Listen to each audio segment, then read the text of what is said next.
Bonjour à tous et à toutes, j'espère que vous allez bien. Aujourd'hui, on se retrouve pour la partie 2 des extensions de territoire de Jujutsu Kaisen. La partie 1 est disponible sur la chaîne et elle concernait donc les territoires sur l'anime. Ici, on va donc bien sûr s'attaquer aux territoires vus seulement dans le manga. Donc, même si ça paraît évident, ce n'étant pas à jour sur le manga, je vous conseille de ne pas regarder cette vidéo pour éviter de vous faire spoiler, ça serait quand même dommage. Sur ce, on commence donc directement avec le premier territoire vu dans le manga, et qui va malgré tout bientôt apparaître dans l'anime, celui de la vieille dame de la variole. Et il s'agit très probablement du pire territoire de toute la sélection, qu'on a pu voir, et même de tous les territoires qu'on a pu voir dans Jujutsu Kaisen. Le principe de ce territoire est assez simple.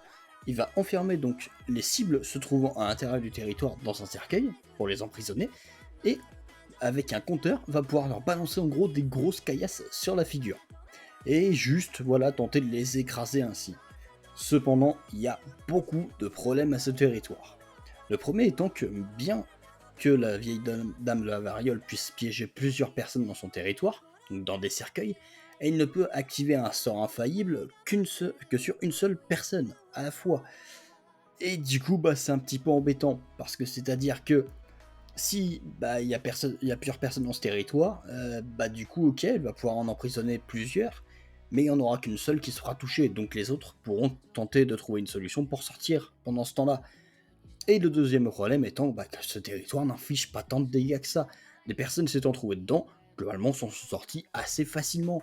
C'est-à-dire que certes, il y a des caillasses qui vous tombent sur la figure et qui peuvent faire très mal, mais bien que le sort soit infaillible, je rappelle qu'il est tout de même possible de s'en protéger avec de l'énergie occulte. Donc une personne avec suffisamment d'énergie occulte va pouvoir tanker le coup. Et en plus de ça, la cible est automatique, c'est-à-dire que ce n'est pas le fléau qui va pouvoir lui-même choisir sa cible, le sort va lui-même viser la personne ayant le plus d'énergie occulte. Et ça, c'est un petit peu débile, parce que ça va faire que du coup, potentiellement cette personne va pouvoir encaisser l'attaque en fait, et du coup, globalement ça lui fera pas tant de dégâts que ça. En plus de ça, sortir de ces cercueils est pas non plus super compliqué. Encore une fois, il suffit d'avoir pas mal d'énergie occulte et ça se fait. Donc on a un territoire qui globalement est assez inefficace. Contrairement à ceux qu'on a pu voir, même le territoire de Dagon était plus intéressant que ça, puisqu'il a quand même mis en sérieuse difficulté pas mal d'exercices de rang 1. Donc pour le coup, le territoire de la vieille dame de la variole, c'est vraiment pas ouf. Cependant, le deuxième territoire que nous allons voir ici, lui, est un tout autre niveau, le territoire de Iguruma, un territoire juste absurde dans ce qu'il propose. Alors de base, c'est un territoire qui n'est pas létal, contrairement aux autres territoires qui sont littéralement faits pour tuer, et généralement même en un coup. Celui de Iguruma, eh bien c'est pas du tout comme ça qu'il fonctionne. Déjà, c'est un territoire qui va fonctionner sur base de serment. Lorsque Iguruma va utiliser son territoire, il va devoir expliquer les règles et le fonctionnement de celui-ci. Et on apprend donc que le territoire de Iguruma se base sur un système de jugement dans un tribunal, ok. Sauf que, encore une fois, une autre condition de ce tribunal, enfin de ce territoire, eh bien c'est qu'il y a un juge, et le juge, ce n'est pas Iguruma. Le juge, c'est Judgeman, un personnage créé par le territoire de Iguruma. Ce qui veut dire que Iguruma lui-même ne peut pas réellement décider de ce qui va se passer dans son territoire. Il y a beaucoup de conditions liées à ce territoire, mais c'est vraiment très intéressant quand on voit les effets qu'il y a derrière ce territoire. Puisqu'on va avoir du coup un territoire donc qui va, comme j'ai dit, apposer une peine sur un personnage, d'accord. Puisque c'est un tribunal, c'est plutôt logique. Le personnage va donc être accusé d'un méfait, et à ce moment-là, il va y avoir un débat qui va se créer entre l'accusé et Iguruma. Et une fois que les deux personnages ont rendu leur verdict, eh bien, Judgeman va pouvoir apposer son verdict, savoir si la cible est coupable ou non coupable. Si celle-ci est non coupable, eh bien pas de bol, le territoire du coup n'aura servi à rien et la cible s'en sortira sans aucune égratignure. Cependant, si la cible est coupable, eh bien il va y avoir plusieurs possibilités, puisqu'il y aura donc plusieurs restrictions qui seront imposées à la cible comme peine. La première sera donc une restriction liée à l'énergie occulte. En gros, l'accusé va subir donc une confiscation de son sort, d'accord. Mais une confiscation de son sort qui s'étendra même en dehors du territoire. Et ça, c'est assez embêtant, clairement. Ça fait que, du coup, généralement, un exorciste qui sera privé de son sort va se retrouver juste avec son énergie occulte, et cela va faire en fait que l'exorciste se retrouvera comme s'il était dans un territoire constamment, alors qu'il ne l'est plus. Et ça, je trouve ça assez exceptionnel. Cependant, il y a une petite variante à cette confiscation, et bien c'est si la personne ne possède pas de sort occulte, comme Yuji par exemple, et bien dans ce cas-là, la cible sera littéralement privée de son énergie occulte. Exemple, si Kusakabe se retrouve dans le sort de Higuruma, enfin dans son territoire, il se retrouvera littéralement privé de son énergie occulte, et deviendra juste un humain lambda. Et encore une fois, c'est extrêmement craqué, puisque Higuruma après peut faire ce qu'il veut lui. Et enfin, il y a bien sûr la peine de mort que pour l'instant on n'a pas vu à l'action, mais on sait que cela va permettre à Higuruma d'obtenir une arme permettant de tuer en un coup. Et c'est ici qu'il y aura donc un effet mortel dans ce territoire. Et à partir de là, c'est clairement très très compliqué pour celui qui se trouve à l'intérieur, puisqu'il se retrouve privé de ses capacités et en plus avec une peine de mort sur le dos. Donc autant dire qu'on a un territoire extrêmement puissant, mais également un petit peu capricieux dans le sens où Higuruma ne pourra pas lui-même choisir ce qui va se passer dans ce territoire. Il est juste là en tant qu'observateur en quelque sorte.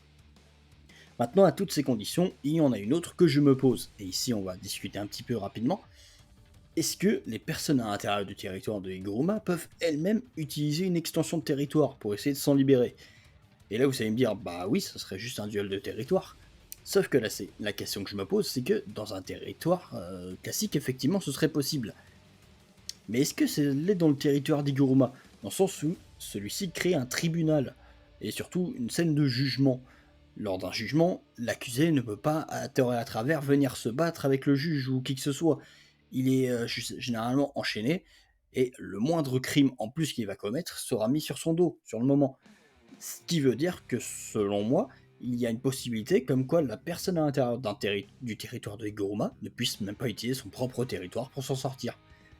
Et cela expliquerait plutôt aussi la condition du fait que Higuruma peut tout simplement aussi avoir un jugement derrière qui serait du coup non coupable. C'est-à-dire que l'accusé serait jugé non coupable et s'en sortirait tranquillement.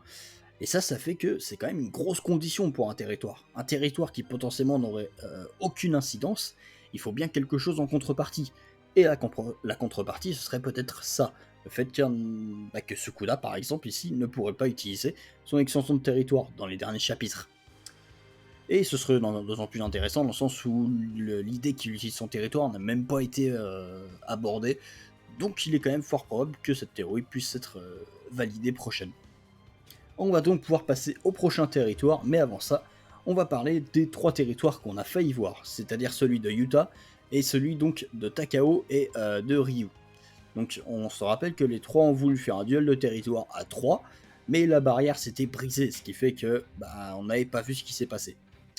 Mais bon, malheureusement pour ces 3 territoires, on n'a pas beaucoup d'informations, et il est assez compliqué de spéculer sur ce qu'ils pourraient faire, dans le sens où parfois les territoires sont quand même très éloignés des sorts en eux-mêmes. Donc c'est à voir, mais on sait que ces 3 personnages possèdent un territoire, notamment Yuta bien sûr, peut-être qu'on verra ça prochainement dans le manga. Passons donc maintenant au territoire qui a le plus fait bugger les fans de Jujutsu Kaisen. Je parle bien sûr du territoire de Kinji Akari. Et oui, un territoire qui a été très compliqué à comprendre pour beaucoup lorsqu'il nous a été expliqué pour la première fois, et on va donc bien sûr ici s'en parler. Le territoire de Kinji Akari fonctionne sur un jeu de hasard, le Pachinko. C'est un jeu japonais où il faut globalement aligner une combinaison donc de 3 symboles réunis. Sauf qu'ici, c'est un territoire, encore une fois, lié au hasard, ce qui fait que, lorsque Kinji active ce territoire, eh bien il ne se passe globalement rien à l'intérieur du territoire, il n'y a pas d'effet direct. C'est-à-dire que la personne se trouvant en face de Kinji peut totalement l'attaquer durant ce territoire. Bien sûr, celle-ci sera probablement, comme tous les autres territoires, privée de son sort à l'intérieur, mais elle pourra toujours l'attaquer avec de l'énergie occulte classique. Et donc, faut que Kinji tienne quand même le temps que son territoire fasse effet, c'est-à-dire le temps qu'il ait un jackpot de tirer. Jackpot lui permettant donc bien sûr d'avoir ces 3 symboles. Une fois qu'il a obtenu ces symboles, et s'il est encore en vie d'ici là, eh bien Kinji va pouvoir obtenir un flux d'énergie occulte infini. C'est-à-dire que son territoire va se désactiver, et il va obtenir un flux d'énergie occulte infini durant 4 minutes et 11 secondes. En plus de ça, il a un effet supplémentaire qui est qu'il obtient un sort d'inversion illimité et surtout un sort d'inversion automatique. Puisque bien sûr, il a une énergie occulte infinie, donc bien sûr, il peut utiliser son sort d'inversion à fond tout le temps. Et ça, bah, c'est assez impressionnant comme utilisation, puisqu'on a un territoire qui va avoir encore une fois un effet après que celui-ci ait disparu, tout comme celui de Iguruma. Et là, on va donc avoir un Akari qui est complètement immortel pendant 4 minutes et 11 secondes. Et ça, bah, c'est un effet qui est quand même sacrément puissant, en sens où bah, toute personne se trouvant en face de Akari, à moins qu'elle arrive à détruire son cerveau, bah, elle ne peut absolument rien faire. Et quand on voit que Kashimo, qui est quand même extrêmement puissant malgré ce que Sukuna lui a fait, Kashimo reste un monstre, eh bien, il n'a pas réussi à tuer Akari. Et ça, je trouve ça juste exceptionnel. Mais bon, c'est pas forcément une vidéo sur Akari en elle-même, mais plutôt sur son territoire. Pour revenir justement sur le territoire, une fois que ces 4 minutes et 11 secondes seront écoulées, l'énergie de Akari revient à sa forme de base, à son état classique. Cependant, bah, elle est malgré tout à fond, ce qui veut dire qu'Akari peut de nouveau étendre son territoire, et ce autant de fois qu'il le veut. De plus, à chaque fois qu'il étend son territoire, il a plus de chances d'obtenir le jackpot plus rapidement, ce qui veut dire que bah, potentiellement durant ces moments-là, il va pouvoir obtenir de son énergie occulte infinie encore plus rapidement, et ainsi de suite. De plus, au bout d'un certain nombre d'utilisations de son territoire, il obtient même un jackpot garanti. Et je trouve ça juste absurde comme effet. C'est-à-dire qu'il y a un moment où Kinji va tellement surenchérir sur son territoire qu'il va devenir impossible de l'arrêter. Le seul moyen réel de l'arrêter, bah, c'est de détruire son cerveau, tout simplement. Il n'y en a pas d'autre. Enfin, si, il y en existe un autre dont on va parler rapidement, et bien c'est de le priver d'un de ses bras. Et oui, puisque comme vous le savez, pour utiliser une extension de territoire, il faut effectuer le symbole lié à celle-ci. Cependant, pour Akari, il a besoin de ses deux bras pour effectuer ce symbole. Ce qui veut dire que s'il en perd un à la dernière seconde de son territoire, il n'aura pas le temps de se régénérer, et il ne pourra donc pas réutiliser son territoire derrière. Et à ce moment-là, vous pourrez le tuer. Mais malgré tout, c'est quand même des conditions assez compliquées à utiliser, puisque réussir à lui détruire un membre au bout de 4 minutes et 11 secondes précisément, il faut quand même y arriver. Donc voilà, on a quand même un Akari ayant des possibilités assez énormes avec son territoire. Et on a donc aussi un territoire extrêmement puissant. Alors malgré tout, je ne le mettrai pas réellement dans les meilleurs territoires, puisque celui-ci, encore une fois, ne possède pas d'effet mortel. Le territoire d'Akari, globalement, c'est juste un boost pour lui-même. Il n'afflige rien à ses adversaires. Et je crois que c'est l'un des seuls territoires, voire le seul, qui a cet effet-là. Un territoire qui n'est nullement dangereux pour son adversaire, puisque le territoire s'applique seulement sur Akari. Et je trouve ça plutôt intéressant, c'est encore une autre application de l'extension de territoire qu'on a pu voir. On s'occupe donc maintenant du territoire de Naoya Zenin, un territoire qu'on en a pu voir durant son dernier combat contre Maki, et un territoire que je trouve assez moyen dans l'ensemble. Il a un effet intéressant, mais c'est pas non plus c'est pas non plus un territoire incroyable. L'effet de ce territoire est en fait très simple, puisque pour le coup il s'agit juste littéralement d'une version améliorée de son sort. Puisque lorsque Naoya va étendre son territoire, il va obtenir bien sûr l'effet de coup sûr. Cela fait qu'il va pouvoir utiliser son sort sur sa cible, avec cette fois-ci un effet de coup sûr, donc le sort atteindra forcément la cible, mais en plus de ça, il va obtenir une précision supplémentaire. C'est-à-dire qu'il va pouvoir cette fois-ci même viser jusqu'aux cellules de son adversaire pour complètement décomposer ses mouvements.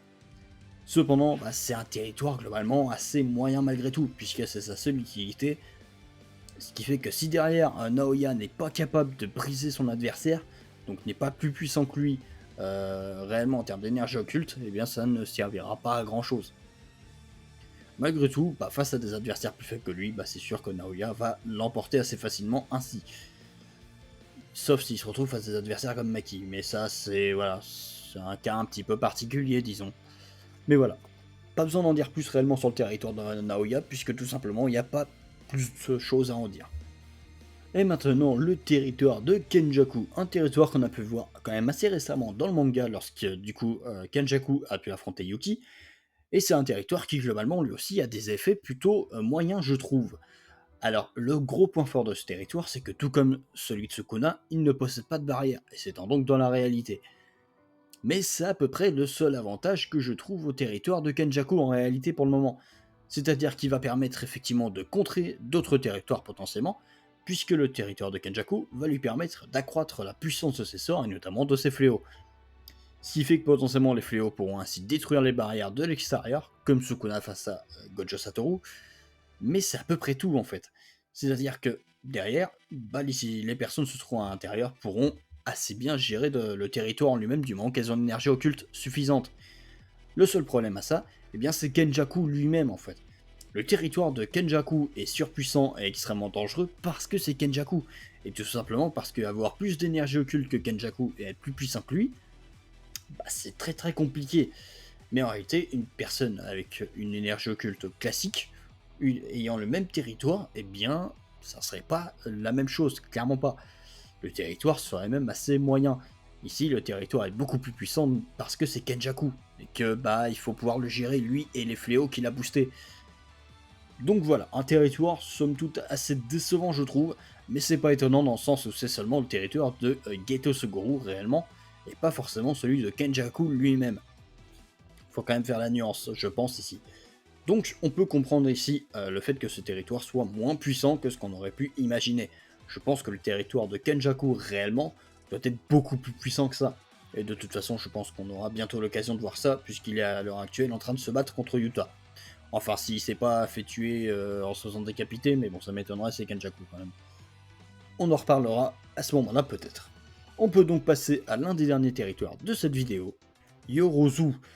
Alors oui, on a failli voir le territoire de Yukitsukumo avant, mais malheureusement, bah, on n'a pas vu. Et du coup, bah, en réalité, je me suis trompé, c'est le dernier territoire de cette vidéo, puisque c'est le dernier territoire qu'on a pu voir récemment dans le manga. C'est-à-dire le territoire de Yorozu. Un territoire qui est limite un copier-coller du territoire de Hanami. C'est-à-dire que le territoire de Yorozu va matérialiser un espace sans aucun effet. Le truc important dans le territoire de Yorozu, ça va être son propre sort à elle. Elle va en gros créer un sort de destruction massive qui va tout simplement annihiler son adversaire grâce à l'effet de coup sûr. Mais en fait, bah, c'est tout. C'est la seule chose que va faire le territoire de Yorozu. D'ailleurs, on a pu voir que Sukuna a pu globalement le contrer assez facilement grâce au cerf circulaire qui a pu annuler l'énergie occulte du sort de Yorozu. Donc globalement, ben voilà, c'est un territoire sympa face à un ennemi qui peut pas annuler tes sorts, mais à part ça, bah il propose pas grand chose, c'est-à-dire que c'est littéralement le territoire de Hanami en fait, juste que c'est avec la puissance de Yorozu qui est beaucoup plus puissante. C'est tout. On a donc un territoire très simple, et on va donc pouvoir s'arrêter là pour les extensions de territoire, et on va donc placer les territoires qu'on a pu voir dans la tier list qu'on avait fait l'autre fois. Et voici donc ce que ça donne au niveau des territoires. On a donc le territoire de Higuruma qui se retrouve au même niveau que le territoire de Sukuna et de Jogo. Encore une fois, je rappelle, mais je parle seulement ici des territoires et non pas de la puissance des personnages. Il faut prendre les territoires indépendamment. Ok. Et au niveau des effets, ben, le territoire d'Higuruma est clairement équivalent à celui de Jogo et de Sukuna. C'est-à-dire que c'est deux territoires qui avaient un effet de one-shot. Cependant, ici, le territoire de Sukuna peut posséder cet effet de one-shot, mais possède également d'autres compétences qui pour moi, vaut clairement cette place. En dessous, on retrouve donc les territoires de Akari et de Kenjaku. Pour Kenjaku, je l'ai mis au-dessus d'Anami, tout simplement grâce au fait qu'il ne possède pas de barrière et donc qu'il peut potentiellement contrer les autres territoires, mais clairement, si on parle juste du territoire, eh bien il ne vaut pas plus que ça. Quant à Akari, eh bien je pense qu'il est plutôt cool ici, puisqu'on a un territoire qui va le rendre immortel, et qui va être très casse-pied pour ses adversaires. Puisque bah, globalement, à moins que son adversaire soit aussi intelligent que Kashimo en compréhension de combat, et bah, ça va être très compliqué de réussir à gérer Akari. Et en dessous, on retrouve donc les territoires de Yorozu et de Naoya. Donc le territoire de Yorozu qui est littéralement le territoire de Hanami en fait. Hein. Donc voilà, d'ailleurs oui, tout à l'heure je me suis trompé, Kenjaku c'est pas du tout contre comme Hanami, my bad, petite erreur. Par contre Yorozu c'est littéralement le territoire de Hanami. Donc globalement un territoire assez peu intéressant. Donc je les ai mis dans le même tiers puisque les effets sont les mêmes, c'est seulement les personnages qui n'ont pas la même puissance. Et pour le territoire de Naoya, eh bien il a un effet sympathique, comme celui de Dagon, mais c'est tout. Et en tout, bien sûr, il y a le territoire de la vieille dame de la variole qui est juste nul, mais littéralement. Il n'y a pas d'autre terme pour ce territoire. Voici donc ce que ça donne au niveau des territoires qu'on a pu voir pour le moment dans le manga. Et comme vous pouvez le voir, eh bien on peut se rendre compte justement qu'il y a une grosse différence entre la puissance d'un personnage et la puissance de son territoire. C'est deux choses complètement différentes dans Jujutsu Kaisen. Ça bien sûr pour Gojo Satoru, mais lui c'est voilà, c'est Gojo, je pense qu'il n'y a même pas besoin d'en dire plus. Donc voilà, j'espère que cette vidéo vous aura plu, et puis bien nous, on se retrouve pour une prochaine. Allez, à plus tout le monde.